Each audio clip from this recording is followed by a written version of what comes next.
Election Committee Jongaseng United Democratic Party UDP Mausen Ram Circle hadin bikila dep bani syong perkhat sani bha de kinongkit kam bha khamat du jongkhat santali ki zone bat ki unit beper ki bakenthop nadu kirang ba kilong kemi baki samla menta kasngi kila yo ban pentip pat ba syaka office jongka party UDP Mausen Ram ya ka kerteng uba suli lingdo kumukertong jongki uban yakun election MDC na Mausen Ram constituency. Kani kalau urlong hadin bikila don kumbasan ngut ki balapan tiket ban yakun election MDC. Nakaliang ka election committee jang ka UDP Mausen Ram Circle kala yo banjit yo ba suli lingdo. Uba suli lingdo ula ai ka jingkublei ki pat ba baro kumju rui ka election committee jang ka UDP Mausen Ram Circle bikila menjur ya u kumukurtong uban sa yakun ya kani ka election MDC ka bansawan bat ula pen pauru ba udan ka jingkermen scam ba unpoi ha ka thong jong ka jingjob. Habang aso I play ka parti jong ka UDP po Muslim constituency ia ka ba kala ibit kianga manong kandidat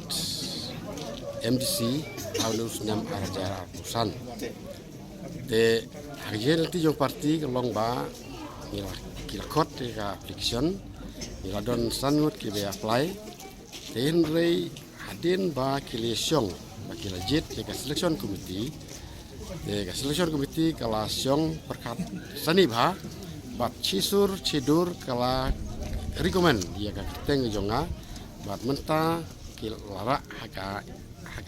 meeting mentang sini bat lay menjulang porok ban declare no ba nganlong official candidate jong ka UDP arpsan Muslim UDP ba nganlong kandidat MC. Apply kibun, kidon gilak bendon haduk kendai sipongut, tangi belah submit, kibasungu kot ya kabor bani adai boy pabak ke datang sana.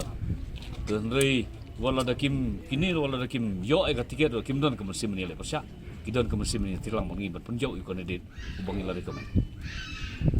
Bajing Itali, kidon ke timbok,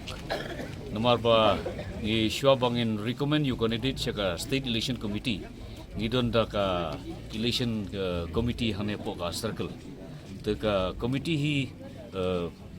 baro kawai kila ya manjur bar recommend ya ka kateng ni basli lundo